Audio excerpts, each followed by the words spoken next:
Buenos días, feliz Navidad. Deseo que hayáis disfrutado y sigáis disfrutando con la familia. Para nosotros, indudablemente, como familia es un día y una Navidad especial, porque el año pasado éramos 8 y este año somos 10.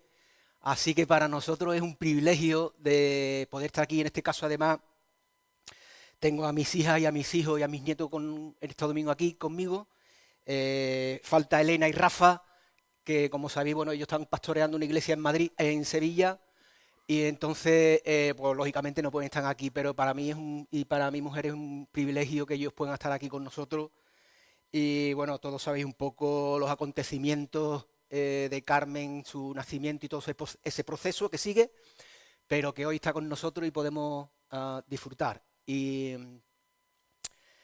Hugo, que es un máquina.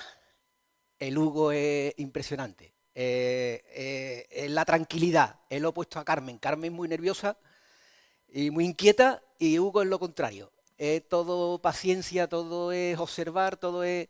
Así que se enriquece la familia, ¿verdad?, con distintas personalidades, distintos caracteres, en mi caso, distintas nacionalidades. Así que para nosotros es un privilegio como familia y no... ah,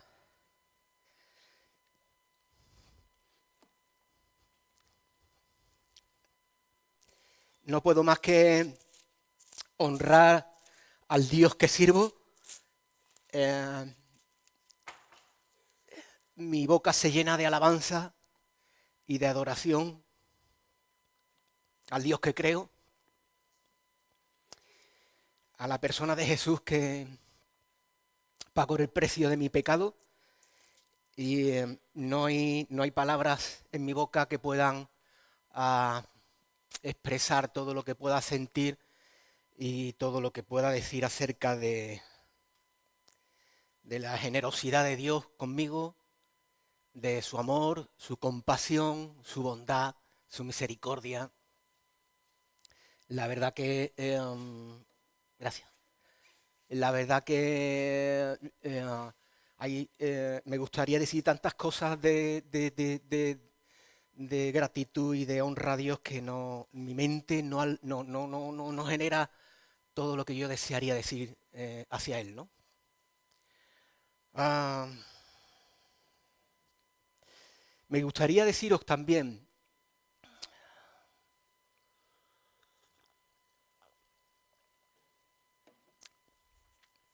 ah, bueno, sabéis que ah, la sociedad, fijaros que es curioso que, aunque no voy a hablar de ello, no voy a hablar de la Navidad, Dios me sigue insistiendo en hablar acerca de conocer y entender a Dios, que hablaremos un poco y del personaje y del hombre de Dios, Moisés, pero eh, es incongruente la sociedad que, que practica la festividad de la Navidad. ah, Tengo amistades que son o se consideran ateos, pero sin embargo celebran la Navidad y es incongruente, no tiene sentido, ¿no? Porque no creyendo, ah, eh, ¿qué sentido tiene que tú participes, disfrutes y recuerdes la Navidad cuando el sentido de la Navidad está centrado y especialmente en el nacimiento de Jesús, ¿verdad? Ah, pero esta es la realidad del ser humano. Se acostumbra e intenta llevar a cabo costumbres, tradiciones y cultura sin plantearse de por qué lo hace. Pero nosotros, no solo este tiempo que recordamos el nacimiento de Jesús lo hacemos, porque de hecho además la Biblia no demanda, Dios no demanda en la palabra de Dios que se recuerde el nacimiento de Jesús.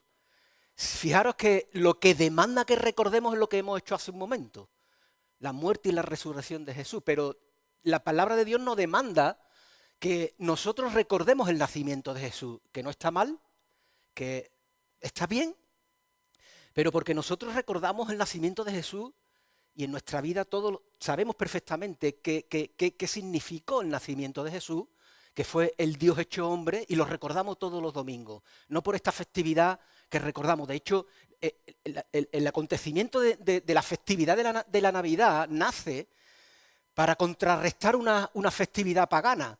Esto no se celebraba hace 1000 años, creo que recordar que me parece que tiene, no sé si son 600, 700, no sé exactamente, no tomaros mi fecha porque no lo sé exactamente, pero fue y nació para contrarrestar una festividad pagana.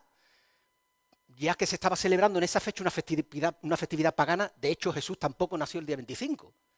Por lo tanto, lo que sí me gustaría es que nosotros los cristianos celebramos el nacimiento, la muerte y la resurrección de Jesús cada domingo y cada día de nuestra vida, recordando quién es, no quién era, quién es, porque Él está vivo, que nació y vino con un plan y un propósito que fue la cruz. Y que el Padre lo levantó de entre los muertos el tercer día. Y esa es la victoria que tenemos en todo aquel que cree en Jesús, porque si no, no habría ninguna esperanza en aquel que cree en Jesús si Él no hubiera resucitado. Así que si hay alguien que todavía se está planteando, duda, o se ha acomodado en la fe, necesitamos retomar la pasión de quién es Jesús, que hizo y que sigue haciendo y que provocó su muerte y su resurrección. Como digo, hoy es el último domingo, me ha tocado el último domingo del año, que a lo mejor podríamos pensar como algo como reto para el año 2026. Pero yo pensando, de hecho lo que voy a compartir con vosotros es un reto y digamos es lo que pretendo es provocaros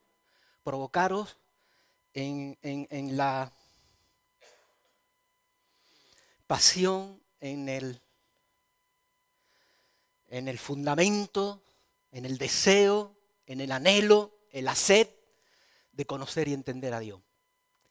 Y yo me planteaba qué podríamos compartir hoy, qué conversación podríamos tener hoy en cuanto al reto 2026. Sabéis, y todos, muchos, a este 2026 y a esto, lo primero que vamos a hacer el día 2026 es entrar en el gimnasio, porque los kilos que hemos tomado hay que quitarlos, ¿no? Distintos retos que uno se plantea en el 2026 y yo pensando un poco, pero en realidad el reto del cristiano sigue siendo el mismo desde que se convirtió. No cambia por los años. No es un reto nuevo, es un reto continuo. El reto del cristiano es conocer a Dios. Dice Jeremías capítulo 24, versículo 7, que les daré un corazón para que me conozcan. El primer deseo de Dios, lo más importante en nuestra vida, que muchas veces encontramos que podíamos quizás malinterpretar en el sentido de que nuestra obligación es la evangelización, que también, pero el primer deseo de Dios y el haberte encontrado, el haberte restaurado, el haberte cambiado es para su gloria, para tener intimidad y una relación contigo. Es lo que le preocupa a Dios y lo que desea a Dios es tener una relación íntima contigo en primer lugar. Por eso Él ha puesto un corazón para que le conozca. Ha puesto un corazón en ti y en mí para que le conozcamos. Hay un deseo de Dios de que le conozcamos. Y en alguna otra ocasión he dicho que no seamos ingenuos de porque hemos creído en Jesús, le hemos conocido quién es, ya está totalmente conocido, cuando un Dios que es eterno es imposible que le podamos conocer en un instante. Necesitamos una eternidad para conocer a Dios. No es un momento y hemos conocido a Dios. Dios, repito, es eterno. Necesitamos toda la eternidad, no solo en nuestra vida física, sino vamos a pasar toda nuestra eternidad conociendo a ese Dios que es eterno.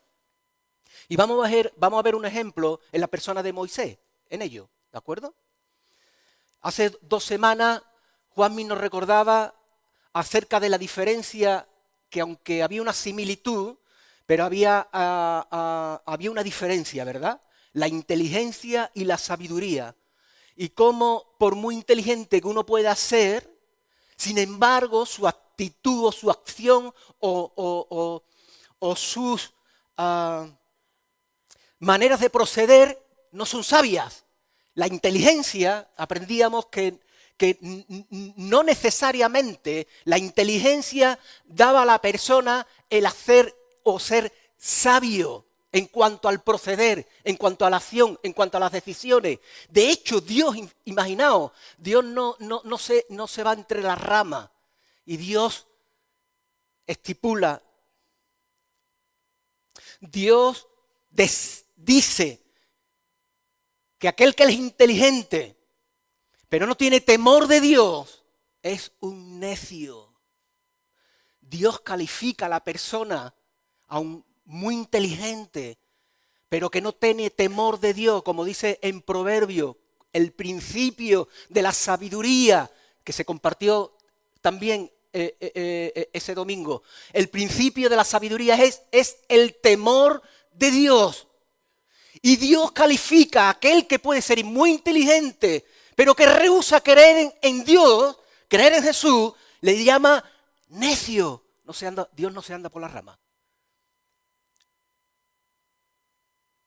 Dice, tú eres un necio. Y muchas veces nosotros parece que nos preocupa un poco, pero Dios con todo el cariño del mundo dice, tú eres un necio.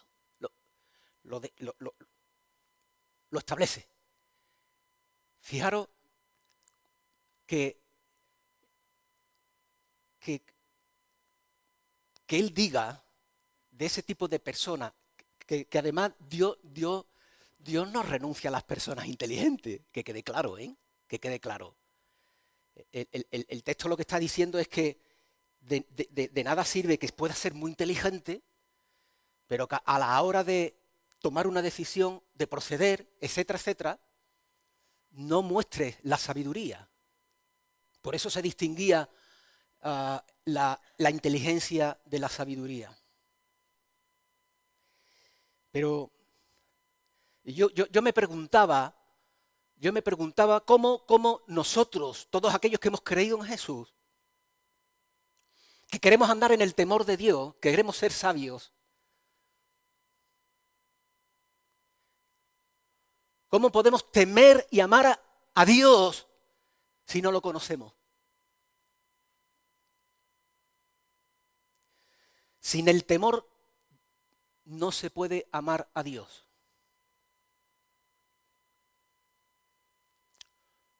Y sin amor a Dios tampoco se puede temer a Dios. Dice Isaías 33:6 que el temor del Señor será tu tesoro. Pero realmente no podemos amar a Dios mientras no le temamos. Y no podemos temerle debidamente si no le amamos. Y para que esto ocurra en nosotros, necesitamos conocer la majestad y la gloria de Dios. Dice el Salmo 103:7, sus caminos notificó a Moisés y a los hijos de Israel sus obras. La Nueva Traducción Viviente dice, dio a conocer su carácter a Dios.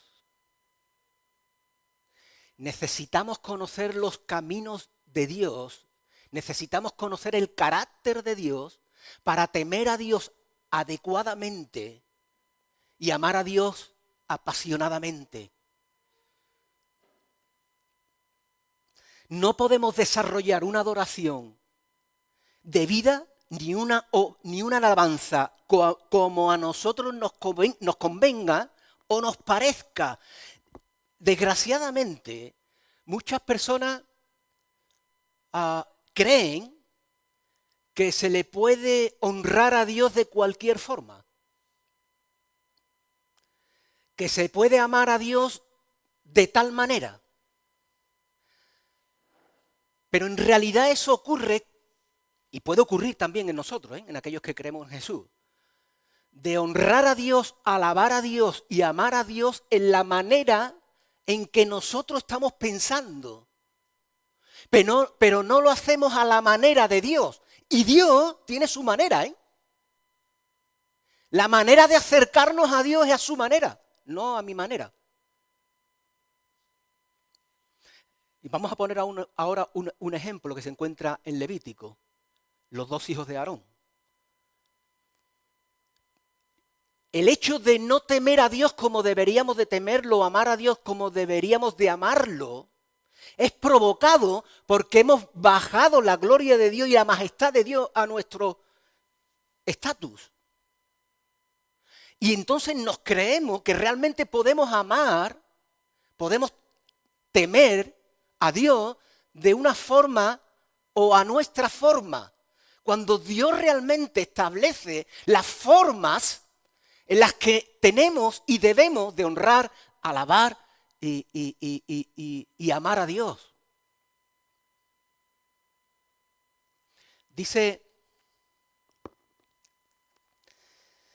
en Levítico capítulo 10, versículo 3. Pero voy a leer este primer versículo, pero después nos iremos al primero y al segundo, ¿de acuerdo? Dice que Moisés le habló a Aarón, dice, esto es lo que habló el Señor diciendo, en los que a mí se acercan, me santificaré y en presencia de todo el pueblo seré glorificado. ¿Por qué dice Moisés? De alguna forma él le interpretó aquello que estaba o que ocurrió con los hijos de Aarón. Dice que en el primer versículo del capítulo 10 de Levítico dice que Nadab y Abiú, hijos de Aarón, tomaron cada uno su incensario y pusieron en ellos fuego, sobre el cual pusieron incienso y ofrecieron delante de Jehová fuego extraño que él nunca les mandó. Dice, y salió fuego de delante de Jehová y los quemó y murieron delante de Jehová. Nadab y Abiú se tomaron de alguna forma la libertad de honrar a Dios según ellos pensaban y en la manera que ellos pensaban. Parece ser que el primer error que cometieron los dos es que habían bebido alcohol antes del sacrificio. Y por ley nadie podía probar de alcohol nada antes de que se ofreciera sacrificio.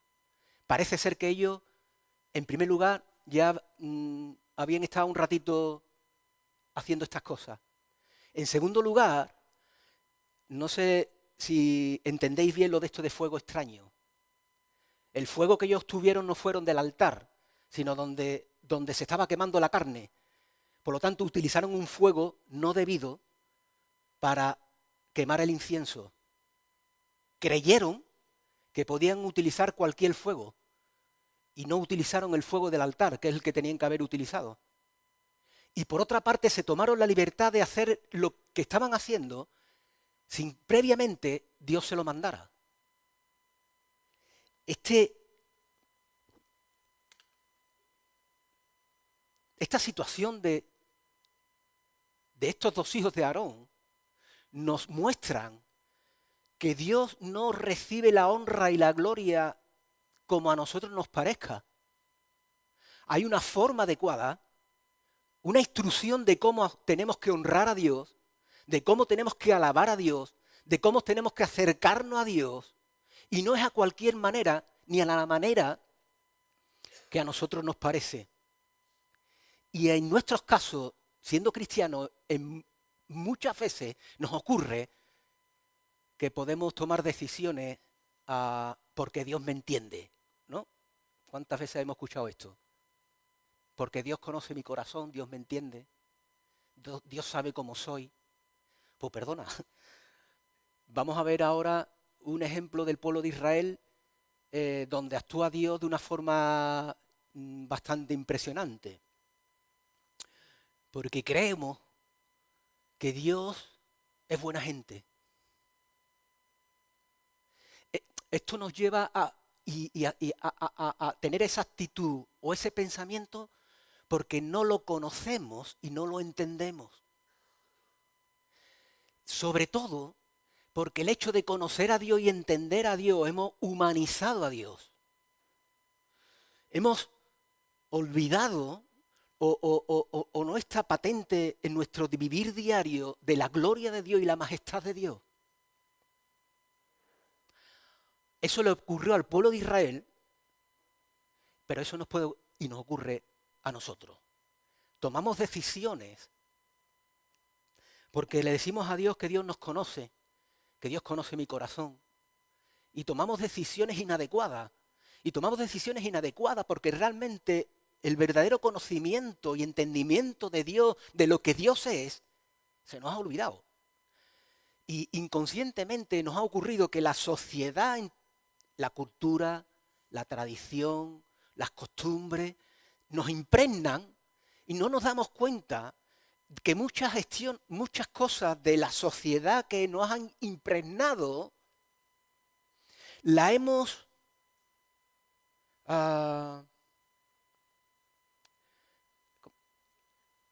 asimilado, no, la hemos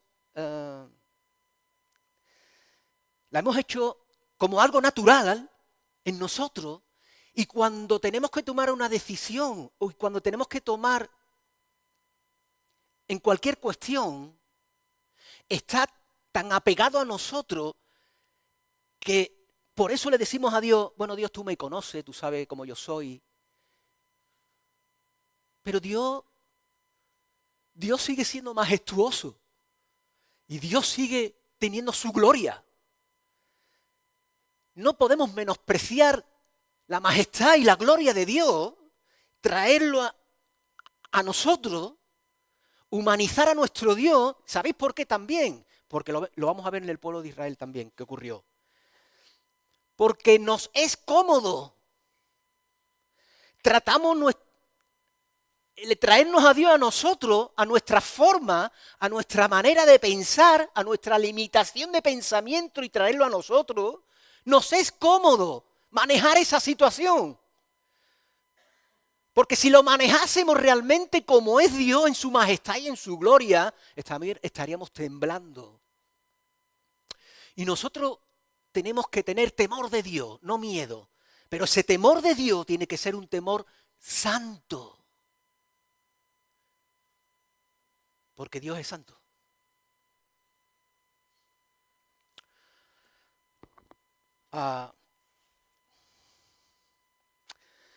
La gente ha reducido la gloria de Dios a la gloria del hombre corruptible.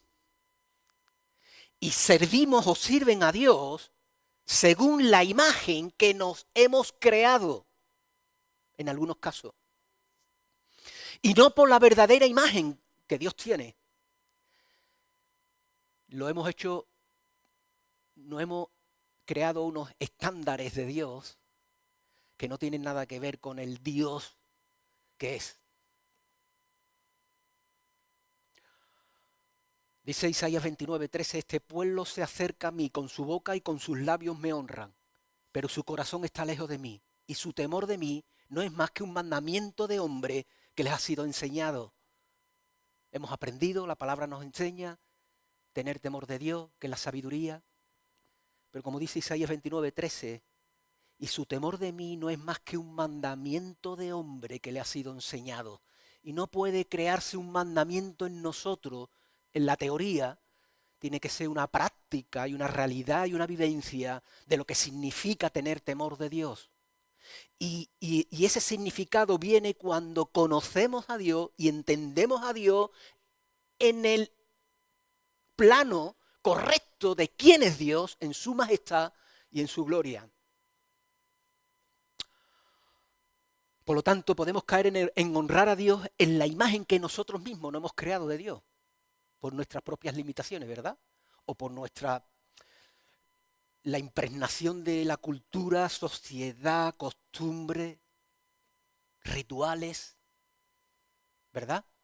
Nos puede ocurrir con la celebración de la Navidad, ¿no? Creemos que la Navidad es juntarse con la familia, celebrar la Navidad comiendo, que está fantástico, que es ideal, genial, pero que esos días de comunión de la familia también se puede hacer otro día, ¿no?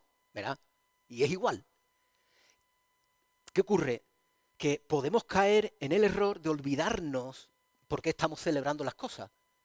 Aunque, repito, la celebración de la Navidad, bíblicamente Dios no demanda la celebración del nacimiento de Jesús, demanda la muerte y la resurrección de Jesús. Pero que está bien que lo hagamos. Pero sabiendo y aprovechando este tiempo para que realmente la gente entienda, no solo nosotros, sino que nos permita a nosotros hacer entender a la gente de por qué esta fiesta, qué es el hecho donde ha sido la intervención del Dios hecho hombre, que ha cambiado la humanidad completamente. Fue una intervención que impactó en la humanidad hasta el día de hoy, hasta nuestros días. Y eso hay que aprovecharlo. Tenemos y debemos de aprovechar este tiempo. Nuestra imagen de la gloria de Dios está formada por nuestras percepciones limitadas, más que por su verdadera imagen, como es revelada a través de su palabra. Y vamos a tomar como ejemplo Éxodo 32, el pueblo de Israel, ¿vale? ¿Qué ocurrió allí con el pueblo de Israel? Éxodo capítulo 32, vamos a leer desde el 1 hasta el 6.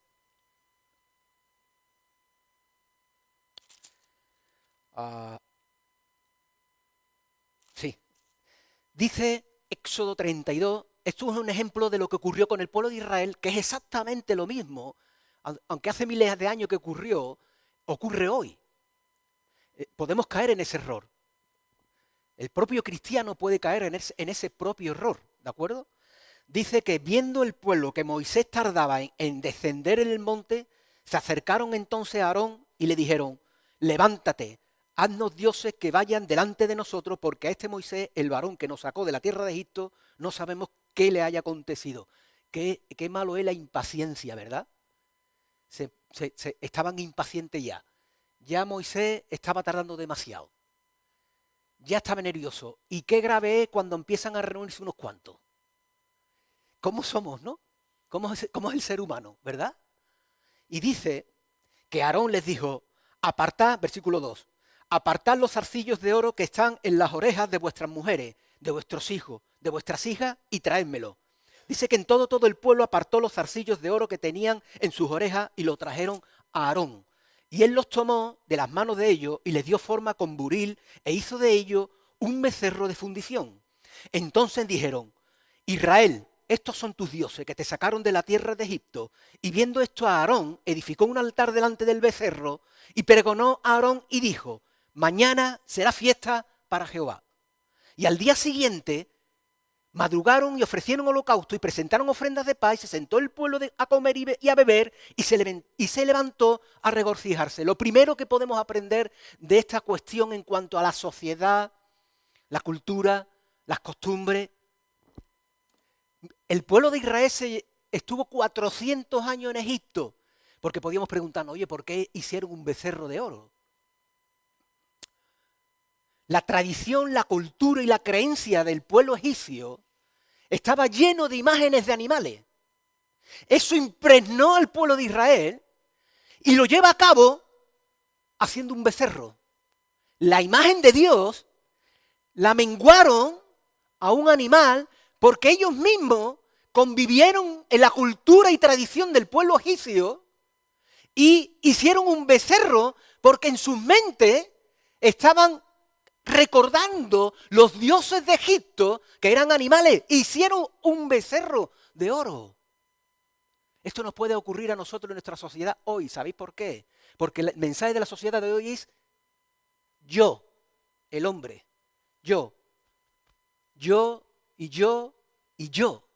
Y si tú no haces daño a nadie, sin problema, tú, yo. Esto es lo que ocurre hoy aquí, que indirectamente nos podemos contagiar de ello, nos preocupamos de nosotros mismos y pensamos y traemos a Dios a la similitud de lo que nos está ocurriendo en entre nosotros. En aquel momento, Israel plasmó todo lo que era la cultura egipcia e hizo un becerro de oro. Es sorprendente cómo el pueblo de Israel dice, el pueblo de Israel no renunció ni negó de que el Señor la había sacado de Egipto. Está atento, porque ellos dicen, mañana será fiesta para Jehová. Trajeron a Dios al becerro y el becerro era el Señor. Ellos seguían creyendo que el Señor lo había sacado de Egipto, pero menguaron a Dios al becerro para sentirse cómodo. Era cómodo hacer todo eso. La manera de honrar a Dios fue a su imagen, a la imagen que ellos tenían, influenciado por la cultura y la tradición religiosa del pueblo egipcio. Por eso hicieron un becerro, no fue por casualidad. El pueblo de Israel estaba impregnado por toda la cultura religiosa y las tradiciones de los egipcios. Pero fijaros que ellos le llamaron al becerro Jehová, el Señor. Seguían creyendo que el Señor lo había sacado del pueblo de Egipto. Eso nos puede ocurrir también a nosotros, porque no conocían ni entendían la majestad y la gloria de Dios. El temor de Dios había desaparecido en ellos. Creyeron que podían honrar a Dios en la forma que ellos entendían. Hacemos un becerro de oro y honramos a Jehová en la imagen del becerro. Nosotros podemos caer en el error de traernos a Dios hombre, al hombre, yo, y entonces decimos, tú me entiendes, tú sabes que yo soy buena gente, no cometo nada, no robo, tampoco asesino, no soy un delincuente, y entonces tú sabes, Señor, que soy buena gente, hago buenas obras. Eso es cuando traemos a Dios y lo hacemos a nuestra propia imagen que no hemos hecho de Dios y perdemos de vista completamente la gloria y la majestad de Dios.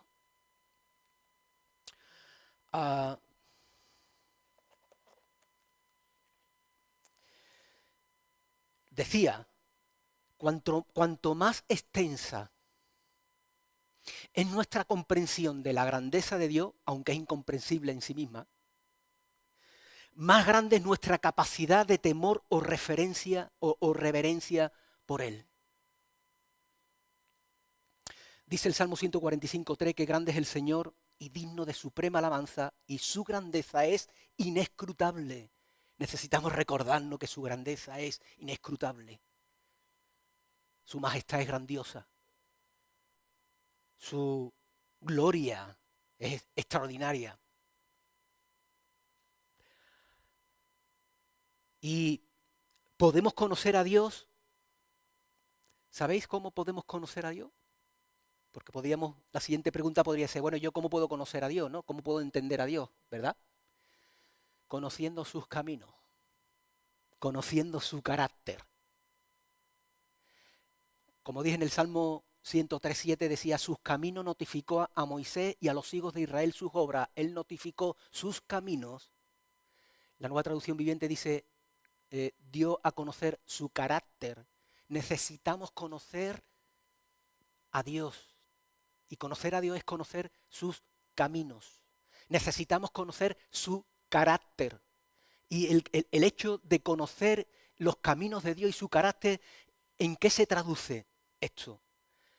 Conocer cómo juzga Dios. Conocer cómo perdona Dios. conocer cómo cuida Dios, conocer cómo sostiene Dios, conocer cómo obra Dios.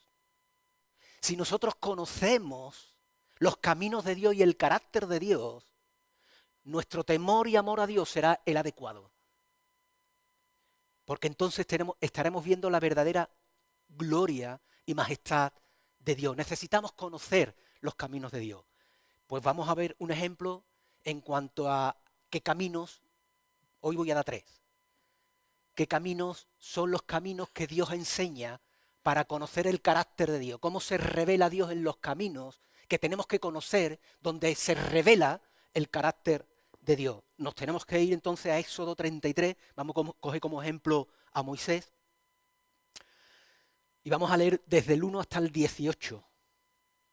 El primer camino que vamos a ver hoy es el camino de santidad.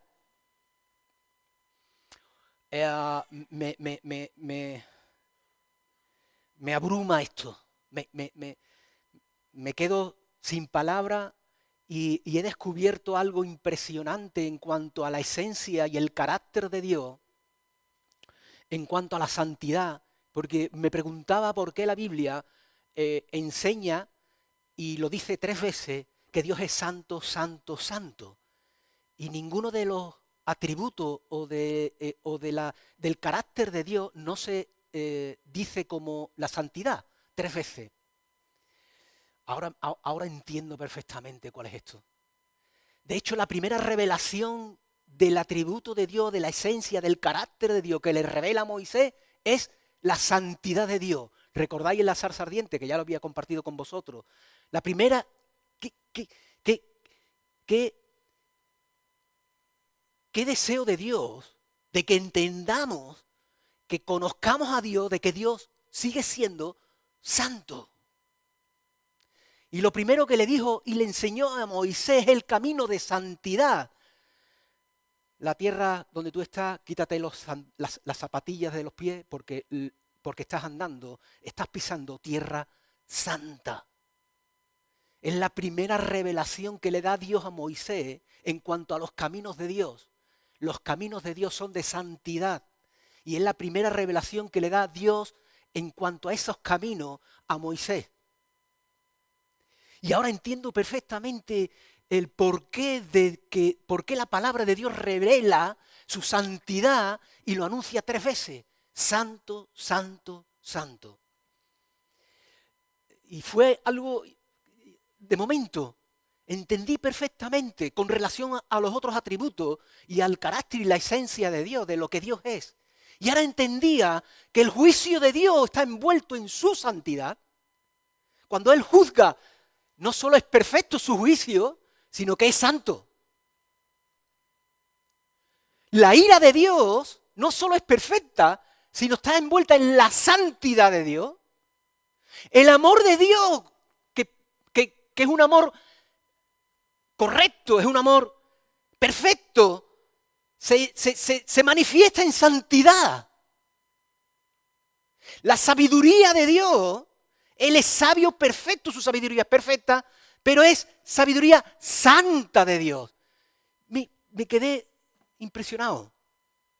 Me hizo entender el Señor toda su carácter envuelto en su santidad. Y ahora entendía por qué la Biblia muestra 3 veces que Dios es santo, santo, santo, porque todo lo que Él hace, que es perfecto, está envuelto en la santidad de Dios. Por eso Dios reveló lo primero que tenemos que aprender en sus caminos. Si queremos conocer y entender a Dios correctamente, es que, en primer lugar, son los caminos de santidad. Dice el versículo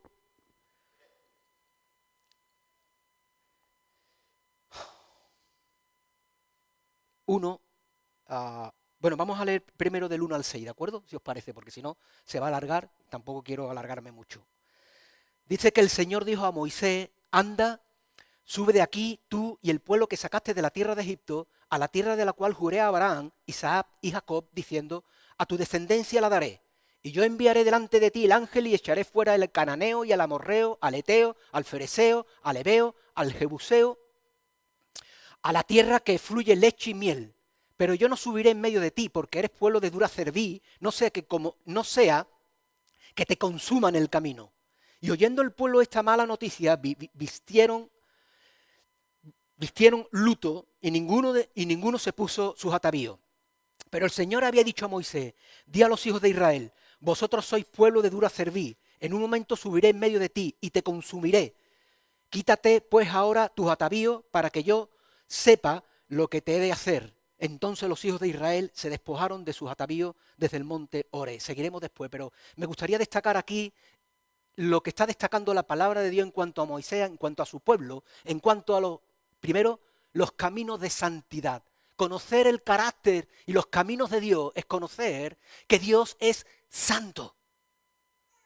Necesitamos memorizar, recordar continuamente de que Dios es santo. Dios es santo. No podemos negociar con Dios lo que Él es. Él es santo. Y hay una revelación aquí en el primer versículo impresionante, porque podríamos cuestionarnos si como estoy viviendo Dios sigue conmigo o no sigue conmigo, o me está oyendo o no me está oyendo. Donde lo vamos a ver a través de la palabra y esta declaración en el primer versículo del capítulo 33 de Éxodo. Dice que, fijaros, anda, esto es el Señor hablando a Moisés, ¿de acuerdo? Anda, sube de aquí tú y el pueblo que sacaste de la tierra de Egipto. Él ya no declara aquí mi pueblo. No le dice a Moisés, ve, mi pueblo. No, no, no. Él le dice, saca tú. Y no se identifica a Dios con Israel, con su pueblo. ¿Por qué? Por su pecado. Cuando hay pecados, Dios se aleja o destruye. Dios no convive, no puede convivir con el pecado porque Dios es santo. Si uno quiere caminar con Dios, tiene que caminar en santidad de Dios y Él va contigo. Pero le dice a Moisés, anda, sube de aquí, tú y el pueblo que sacaste tú. Había sido Dios, ¿eh? Dios había mandado a Moisés y por la obra de Dios, por los milagros y las manifestaciones de Dios, de todo lo que llevó a cabo al faraón, sacó al pueblo de Israel, pero él dice, anda tú. Y no se identifica a Dios con que el pueblo de Israel es su pueblo. ¿Por qué? Porque Dios se había alejado del pueblo de Israel por causa de su pecado, lo que habían hecho anteriormente con el becerro. Pero no solo Dios se puede alejar de nosotros, es que Dios puede destruir. Y versículos después, Él habla acerca de que si voy yo y camino con el pueblo, lo que los voy a destruir en el camino. Bueno, de hecho, quiero recordaros que duró 40 años en llegar a la tierra prometida el pueblo de Israel, por causa de su pecado, y estaban al lado de su tierra. En 40 años más de 600.000 personas murieron. Más de 600.000 personas. Dios, cuando no hay santidad, os aleja o destruye. Por eso es imperioso, es imprescindible, es necesario conocer los caminos de santidad de Dios. Necesitamos conocer la majestad y la gloria de Dios. Necesitamos conocer de que Dios es santo. Santo, santo, santo. Para no caer en el error que cayó el pueblo de Israel o que podemos caer hoy nosotros o que hemos caído. Porque entonces Dios se alejará de nosotros. ¿Cuántas veces, y digo esto como ejemplo, no identificándolo de que alguien ha podido hacer algo o está en pecado, ¿de acuerdo? Pero cuántas veces a lo mejor alguno puede decir, uy, parece que Dios no está conmigo, o que Dios se ha alejado de mí, o que Dios no me escucha. ¿Sabéis lo que dice Dios?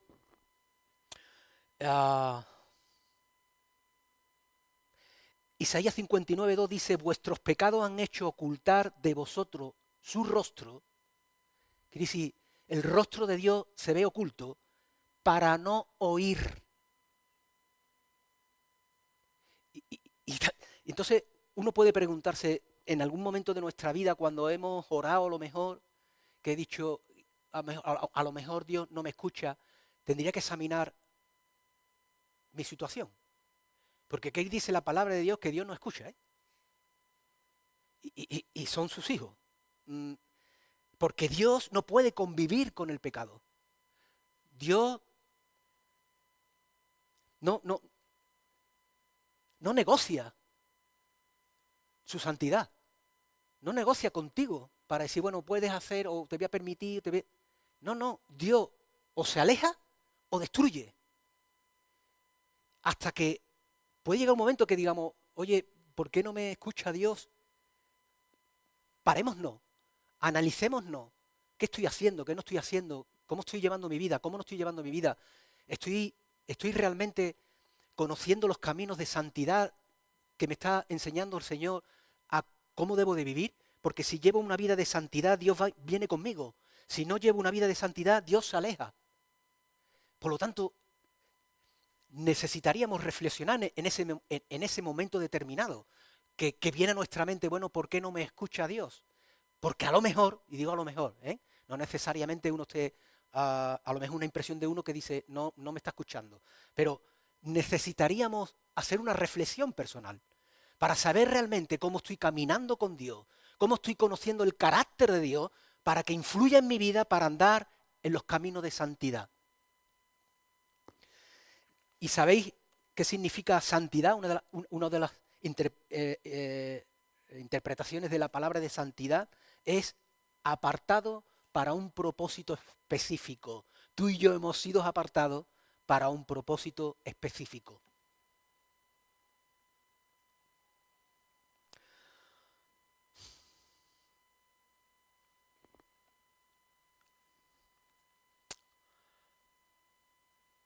Hay algo, ¿sabéis cuando uno entiende y quiere andar en esos caminos de santidad? Cuando esto se traduce que cuando uno ama a Dios, cuando uno quiere amar a Dios, cuando uno desea amar a Dios, no es porque no ande o no ame a Dios como debe y entonces lo hace de esa manera para evitar el castigo de Dios, sino que uno anda en los caminos de Dios y llevando a cabo el entendimiento del carácter de Dios, porque anda en santidad con Dios. Y eso se traduce en que tú ya vas a amar a Dios, no porque temes el castigo de Dios, sino porque amas a Dios sinceramente y deseas amar a Dios. En muchos casos nos puede ocurrir que queremos y hacemos cosas, no vaya a ser, tu preocupación y la mía por querer en Jesús cuando andamos en camino de santidad es honrarlo, tu preocupación es honrarlo debidamente. Tu preocupación va a ser amar a Dios debidamente. Tu deseo de caminar en santidad no es preocupado en lo que te pueda ocurrir si no lo haces, sino más bien porque tu preocupación está en deleitar a Dios. Tu deseo es complacer a Dios.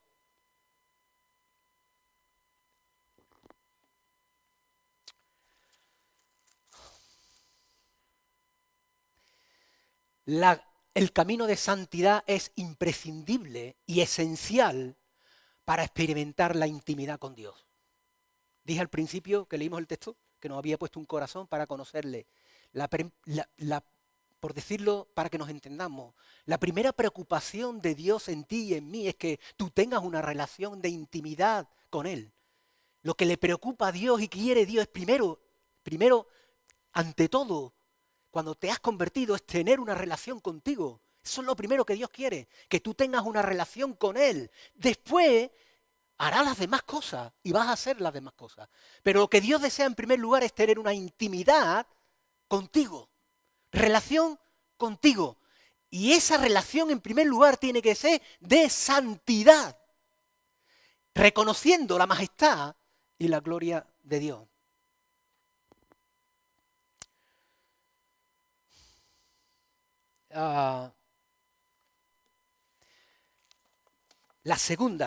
El segundo camino que Dios nos enseña es el camino de oración. Y es un camino de oración santa, que quiero repetirlo y darnos cuenta. Los caminos de oración son caminos de oración santa, no de trivialidades y superficiales nuestras oraciones. Nuestras oraciones también tienen que ser de santidad, no preocupados por las cosas triviales, mundanas. ¿En qué nos estamos preocupando? ¿Qué estamos poniendo en oración delante de Dios? La oración tiene que ser santa, no puede ser de otra manera. Y eso lo hizo Moisés. Oró a Dios en ese momento tan delicado del pueblo de Israel, con unas palabras que le dijo, para no leer el texto y no alargarnos, le dijo en el versículo 15 del capítulo 33 de Éxodo: si tu presencia no ha de ir conmigo, no nos saques de aquí.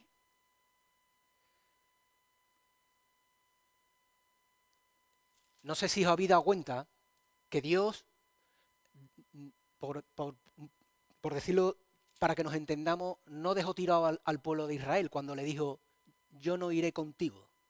O reflejó que él ya no caminaba o no iba a caminar con el pueblo de Israel. O le dijo, si sigo con ellos, los voy a destruir. Al principio del capítulo 33, en los siguientes versículos, dice, mandaré a un ángel. No los ibas a dejar solos. No los ibas a dejar solos. Dios dijo, mandaré a un ángel, Moisés.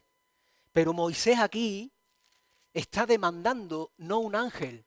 Quizás el pueblo de Israel se conformaría con un ángel.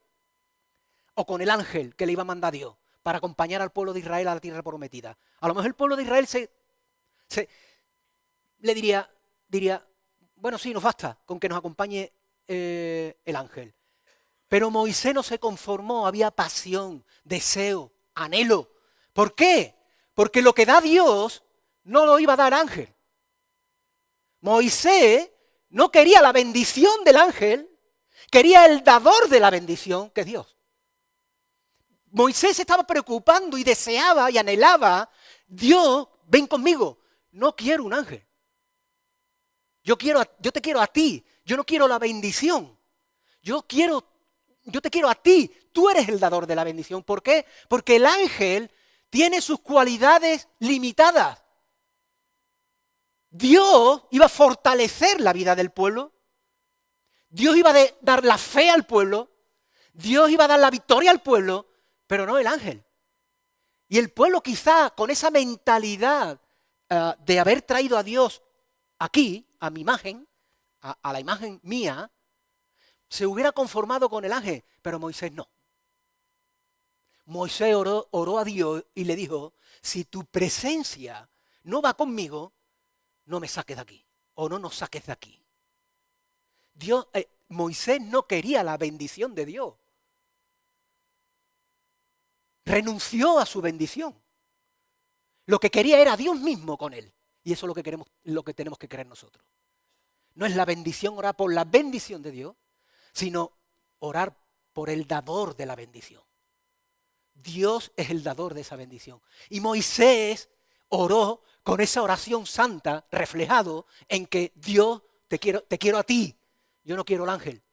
Yo te quiero a ti, que tú camines conmigo, al lado mía, porque en ti voy a encontrar paz, voy a encontrar seguridad, voy a encontrar fortaleza. El ángel no me va a dar esas cosas.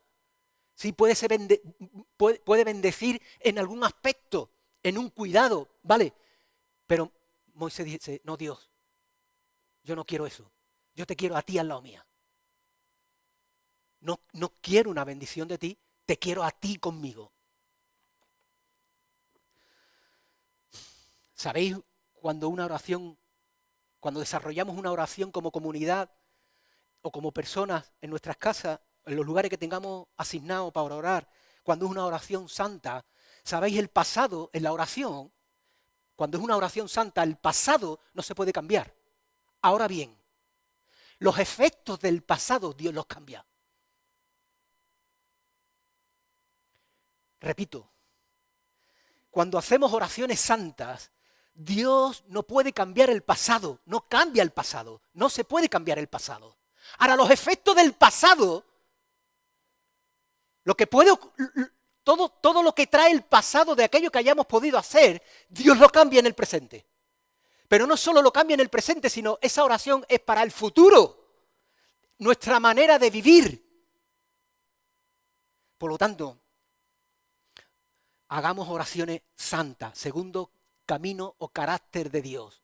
Oraciones santas, oraciones ubicadas y centradas en lo verdaderamente importante, no en la trivialidad, no en la mundanalidad, lo que yo quiero, lo que me gusta, sino oraciones específicas. Señor, te quiero a ti, aquí. No quiero la bendición. Te quiero a ti conmigo, al lado, caminando conmigo. Eso es lo que yo quiero.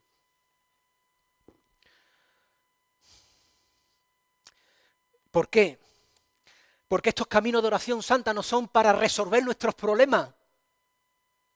Muchas veces estamos enfocados en esa oración que deseamos, que queremos, que nos resuelvan nuestros problemas.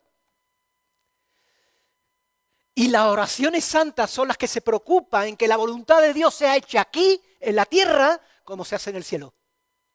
Cuando nos preocupamos y desarrollamos una oración santa, estamos preocupados de que la voluntad de Dios y el propósito de Dios se haga aquí, en mi vida y con nosotros.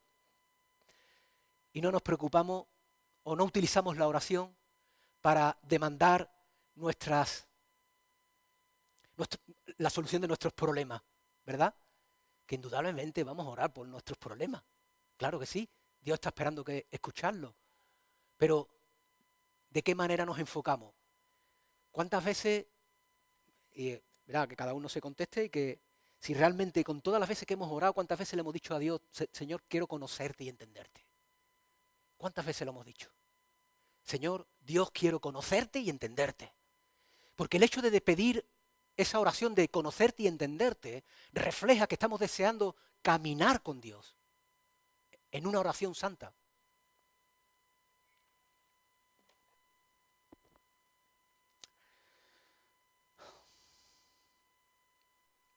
Y tercer camino, tercer descubrimiento que podemos hacer para conocer y entender a Dios, y con esto termino, los caminos de obediencia.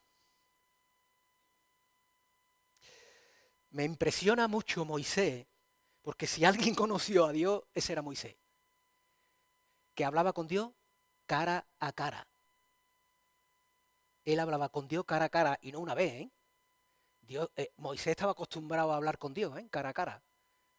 Y habló muchas veces cara a cara con Dios. Pero me gustaría destacar algo que aun a pesar de que Moisés hablaba con Dios cara a cara, quiero destacar algo de él, que podemos aprender de Moisés en cuanto a que nos ayudemos nosotros mismos a nosotros mismos de caminar con el deseo y la pasión y el anhelo y la sed de Dios, aun a pesar de que nuestra intimidad sea buena, aun a pesar de que nuestra intimidad sea la correcta.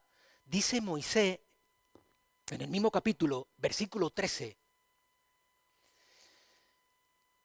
ahora pues, si he hallado gracia en tus ojos, te ruego que me muestres ahora tu camino para que te conozca. Pero Moisés, si tú hablas cara a cara con Dios, ¿no os sorprende esto?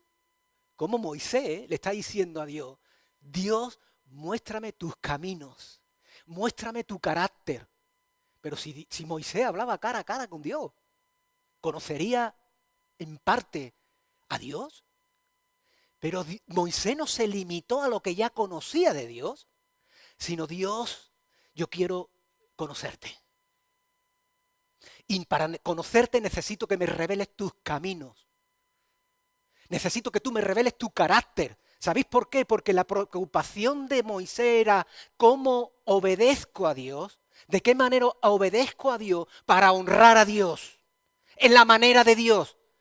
Él no quería equivocarse, no quería tener ningún tipo de error, aun a pesar de que hablaba cara a cara con Dios. Él le dice, Dios, quiero que me muestres tu carácter. Dios, quiero que me muestres tus caminos, porque quiero que mi vida te deleite solo a ti. Yo quiero andar correctamente, quiero andar en obediencia a ti, quiero andar en oraciones santas a ti y quiero andar en obediencia a ti. Porque la única preocupación que yo quiero y deseo es honrarte y obedecerte como tú quieres. Eso a mí me llamó la atención. No sé si a vosotros os ha llamado la atención, pero me parece que es revelador que Moisés, siendo un hombre, bueno, de hecho, creo que Dios mismo le mandó bendiciones en gran manera y fue especial Moisés porque para él no era suficiente hablar cara a cara con Dios. Más quisiera yo o tener la oportunidad, un momento, una vislumbre, unos segundos, que Dios se me presentara y me hablara. Eso sería impresionante, ¿no? Pero para Moisés no fue suficiente. Por eso me llama la atención que él no se sorprendió indudablemente, pero no buscó lo sobrenatural, lo espectacular, sino se preocupó de los caminos de obediencia para honrar a Dios. ¿Cómo Dios puede obedecerte? ¿De qué manera puedo obedecerte que tú te sientas satisfecho? Y Moisés le dijo, Dios, quiero que me muestres tu carácter. Dios, quiero que tú me muestres tu camino. Quiero aprender tus caminos, porque no hay mayor preocupación en mí de poder llevar una vida correcta y de obediencia donde tú te honres con mi vida, donde tú te glorifiques con mi vida. Me preocupa eso. ¿Te preocupa a ti eso? ¿Me preocupa a mí eso? ¿Nos preocupa esto? Que Dios se glorifique y se deleite en la vida de nosotros como comunidad y como personas que somos cristianas. ¿Nos preocupa? De que nuestro deseo tiene que ser y debe ser honrar a Dios en la manera de Dios, descubriendo sus caminos y el carácter de Dios. Así que yo deseo de verdad tener que Dios provoque en mí algo de lo que Moisés tuvo, para que verdaderamente mi vida se preocupe de honrar a Dios sobre todas las cosas, de glorificar a Dios sobre todas las cosas, de obedecer a Dios sobre todas las cosas, de reflejar mis oraciones que sean oraciones santas, enfocadas y alineadas con el corazón de Dios. Y recordando en todo esto que Dios es un Dios santo. Así que, para terminar solo, me gustaría leer con vosotros en el Evangelio de Juan,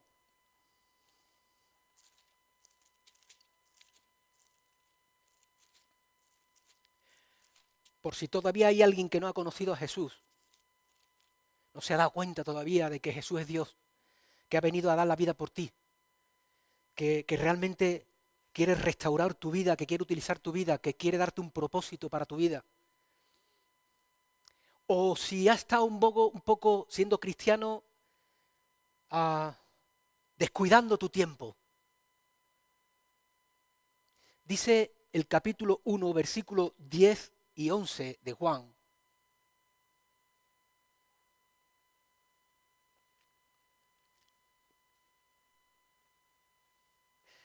Vamos a leer de 10 y 11, sí, 10 y 11.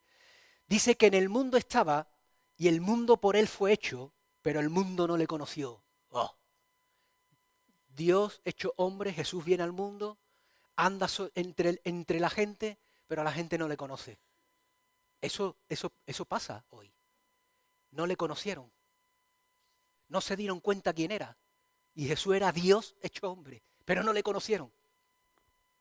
Y dice, a los suyos vino y los suyos no les recibieron. Pero el versículo 12 dice, mas a todos los que le recibieron, a los que creen en su nombre, les dio potestad de ser hechos hijos de Dios. Aquellos que hemos reconocido a Jesús en nuestra vida, no nos conformemos con ese momento de nuestra vida que hemos conocido y hemos reconocido a Jesús. Seamos como Moisés. Señor, quiero conocer tu carácter, quiero conocer tus caminos, porque eso me van a llevar a andar en una vida recta, en una vida de alabanza, de una vida de honra, una vida de propósito para tu gloria. Así que vamos ahora un momentito. Señor, en verdad, Dios mío, Señor, queremos ser como Moisés. Pero tú nos has dado a todos un corazón porque hay un deseo en ti de que te conozcamos, Señor, te entendamos. Y nosotros, Señor, queremos conocerte, queremos que tú nos reveles tus caminos, Señor. Queremos que tú nos reveles tu carácter. Porque no hay un mayor deseo en cada uno de nosotros, Señor, y esta comunidad, un deseo de que te honremos, te glorifiquemos, te alabemos y te sigamos como tú quieres. Porque reconocemos, Señor, que tú eres un Dios santo, que tu majestad, Señor, es increíble y que tu gloria es inmensa.